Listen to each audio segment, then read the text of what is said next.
আমরা মাঝে, মাঝে স্মৃতিচারণ করি ছোটবেলার কথা। কি স্মৃতিচারণ করি?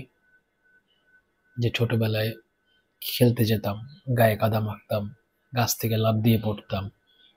তারপরে রাতে ঘরে আসতাম, বাবা-মা শাসন করত, পড়াশোনার জন্য শাসন করত। স্কুলে যে টিচার আমাকে খুব শাসন করত, মারত, একটা সময় দেখা যায় তার কথা বারবার মনে পড়ছে এবং তাকে পেয়ে আনন্দে জড়িয়ে ধরছি। এই স্মৃতিচারণগুলো কেন হয়? যখন ঘটনাটা ঘটেছিল, তখন কিন্তু এই ঘটনা এতটা গুরুত্ব আমার কাছে পায়নি। কিন্তু অনেক বছর পরে আমার কাছে মনে হয়েছে ব্যাপারটা খুবই আনন্দের ছিল। যেমন আমার ছোটবেলায় হ্যারিকেন এর আলোতে পড়া খুব একটা যন্ত্রণার বিষয় ছিল। আমাদের আমি যখন ছোট ছিলাম, সন্ধ্যার পরে নিশ্চিত ১ ঘন্টা থেকে ২ ঘন্টা কারেন্ট যাবেই, এরকম একটা রুল ছিল, রীতি হয়ে গিয়েছিল। তখন ওই মা করতো কি, হ্যারিকেন, হ্যারিকেন অনেকে চেনে কিনা জানি না, হ্যারিকেনটা দিত, জ্বালিয়ে দিত এবং হ্যারিকেনের আলোয় পড়তে হতো। হ্যারিকেনের ওই যে বাইরের যে কাঁচ, এই কাঁচ থেকে তাপ কপালে লাগতো এবং মাথা ধরে যেত। ওখান থেকে বাঁচার জন্য হ্যারিকেনের ওই বাইরের যে কাঁচ, ওর উপরে আমি একটা কাগজ ছিঁড়ে কাগজটা দিয়ে আলোটা ঢেকে দিতাম, যে আলোটা যেন শুধুমাত্র বইয়ের উপরে পড়ে, আমার কপালে বা চোখে যেন ওটা সরাসরি না লাগে। সেই হ্যারিকেন বিলুপ্ত হয়ে গেছে। অনেক বাজারে কিনতে গিয়ে হ্যারিকেন পাওয়া যাবে না। অথচ হ্যারিকেন একসময় আমাদের প্রতিদিনকার একটা অত্যন্ত দরকারি একটা ইন্সট্রুমেন্ট ছিল। আজকে ওই স্মৃতিটা খুব আনন্দের মনে হচ্ছে। মনে হচ্ছে ওই দিনটা আবার ফিরে পেতাম। কিন্তু ওই সময় তো আনন্দ লাগে নাই। আমাদের জীবনে যে ঘটনাগুলো ঘটে যায় প্রতিদিন আমাদের সাথে, এই ঘটনাগুলো আমরা কিভাবে দেখি তার উপরে অনেক কিছু নির্ভর করে। আমাদের জীবনে অনেক ছোট, ছোট ঘটনা ঘটে, প্রতিদিন ঘটে। আমরা খেয়াল করতে পারি না। কেন করতে পারি না? কারণ সমাজের দৌড় আছে। প্রতিদিনের অনেক কাজের চাপ আছে।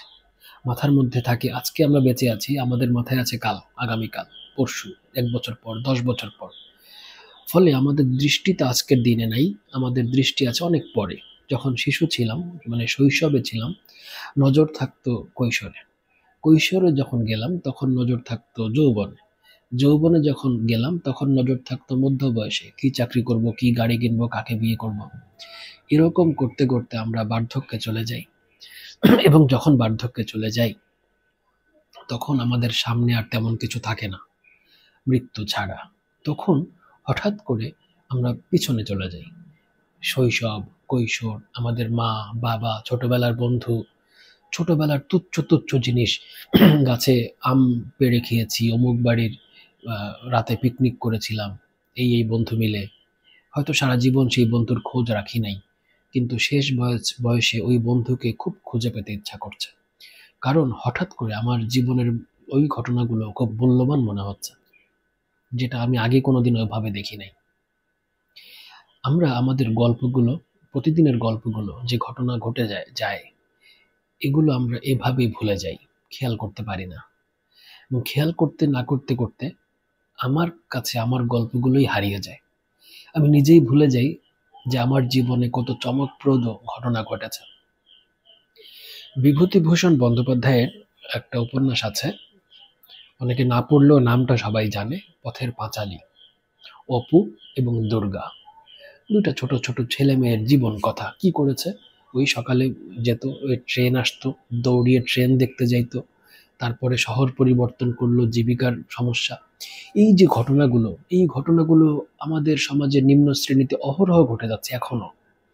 কত ছেলে মেয়ে এরকম রাস্তায় ঘুরে বেড়াচ্ছে। অনেকে হয়তো তোমার কাছে এসেছেও, যে বাদাম নিবেন স্যার, স্যার ফুল নেবেন। তুমি বলছো চ চ, এই যাও ওখানে যাও, কাজে আছি। বিভূতিভূষণ বন্দ্যোপাধ্যায় অপু এবং দুর্গার জীবনের ঘটনাগুলোকে যেভাবে দেখেছেন, তার থেকেও অনেক ইন্টারেস্টিং ঘটনা আমাদের জীবনে আছে, আমাদের আশেপাশে আছে। দেখার ক্ষমতাটা নেই বলে দেখতে পাই না, বর্ণনা করতে পারি না বলে বর্ণিত হয় না। রবীন্দ্রনাথ ঠাকুরের ছুটি ছোট গল্প ফটিক কি করেছে? ওই গ্রামে থাকতো, বাদরামি করে বেড়াতো, অন্যের কলা চুরি করে খেত, তারপরে কি করতো, গ্রাম শহরে আসলো, শহরের পরিবেশ মানাতে পারেনি, অসুস্থ হয়ে গ্রামে গেছে, মারা গেছে, তাই না? এই তো, এই সামান্য একটা জিনিস অমর একটা ছোট গল্প হয়ে রয়েছে। কেন? কারণ রবীন্দ্রনাথ ঠাকুর দেখতে পেয়েছেন, জিনিসটা বুঝতে পেরেছেন, তার গভীরতাটাকে ফুটিয়ে তুলে এনেছেন। মানে সমুদ্রের মধ্যে ডুব দিয়ে মুক্তা মণি তুলে আনার মতো। কিন্তু দুঃখের বিষয় হচ্ছে আমরা আমাদের জীবনে এরকম ভাবে নজর দিতে পারি না। প্রতিদিন অনেক মজার মজার ঘটনা আমাদের জীবনে ঘটে যাচ্ছে, ঘটে গেছে অলরেডি, কিন্তু আমরা আমাদেরকে গুরুত্ব দেই না। কেন দেই না? পরশ্রী কাতরতা একটা আমরা বুঝি না, মনের অজান্তে পরশ্রী কাতরতায় আমরা ভুগি। অন্যের জীবনে কি ঘটলো, সে কি করেছে, আমি তো করতে পারলাম না, অমুকের এইরকম হয়েছে, আমার তো ওরকম হলো না, অমুকের বাবা মা এরকম, আমার বাবা মা তো এরকম না। এই যে কম্প্যারিজন, তুলনা, অন্যের সঙ্গে নিজের জীবনের তুলনা, এটা করতে করতে প্রতিনিয়ত আমরা বেশিরভাগ মানুষ নিজেদেরকে ছোট করে রাখি নিজের কাছে। তাই নিজের জীবনের অত্যন্ত অত্যন্ত মজার গুরুত্বপূর্ণ ঘটনাগুলো আমরা খেয়ালই করি না এবং নিজের ঘটনা নিজেই হারিয়ে ফেলি। অন্যের দিকে নজর দিতে দিতে, পরশ্রী কাতরতায় ভুগতে ভুগতে, হিংসা করতে করতে, লোভ করতে করতে, সামনের দিকে তাকাতে গিয়ে আমার সঙ্গে থাকা মজার মজার ঘটনাগুলো খেয়াল করতে পারি না। প্রতিদিন কত রকম অত্যাশ্চর্য ঘটনা আমার সাথেই ঘটে, আমার আশেপাশে ঘটে। কত মানুষ তার কত রকম গল্প নিয়ে আমার আশেপাশে ঘুরে বেড়াচ্ছে, কিন্তু আমি খেয়াল করছি না, শুধুমাত্র স্বার্থপরতার কারণে। নিজের স্বার্থটা, ভোগের স্বার্থ, নিজের প্রতি আত্মবিশ্বাসের অভাব, দুশ্চিন্তা, এইসব জিনিস, এইসব বিষাক্ত জিনিস আমাদেরকে আমাদেরই দেখতে দেয় না।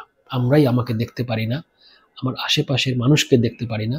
প্রত্যেক মানুষ খুব সুন্দর সুন্দর গল্প নিয়ে ঘোরে, তাকালেই দেখতে পাওয়া যায়। এর পরের দিন যদি কোথাও তুমি খেতে বসো, বাজারে গেছো, রাস্তায় ঘুরে বেড়াচ্ছ, একজন মহিলা এসে হাত পেতেছে যে বাবা কিছু দেবেন, তখন আমরা আর প্রতিনিয়তের মতো আমরা যেরকম বলি চলে যাও, না দেবো না, যাও, ঠিক ওই মুহূর্তে ওই মহিলার অবস্থানে কিছু সময়ের জন্য ভিক্ষা দেওয়ার দরকার নেই, জাস্ট ওই মহিলার পজিশনে নিজেকে একটু বসানোর চেষ্টা করবা। কিরকম? যে তার বয়স হয়েছে 60+, ঠিক মতো হাঁটতে পারে না, ব্যাংক ব্যালেন্স নেই, এবং এই বয়সে তার নানা রকম রোগ আছে, চিকিৎসা করার টাকা নেই, ঔষধ নেই, তার সন্তানরা তাকে খেয়াল করে না। সন্ধ্যার পরে বৃষ্টির মধ্যে, ঠান্ডার মধ্যে সে বের হয়েছে হাত পাতার জন্য। কোন অবস্থানে গেলে এই হাতটা সে পাতে? এবং আমি ওই অবস্থানে থাকলে কতটুকু দুশ্চিন্তায় ভুগতে পারতাম, এই হাত পাতার মতো শারীরিক শক্তি, মানসিক শক্তিও আমার হতো কিনা।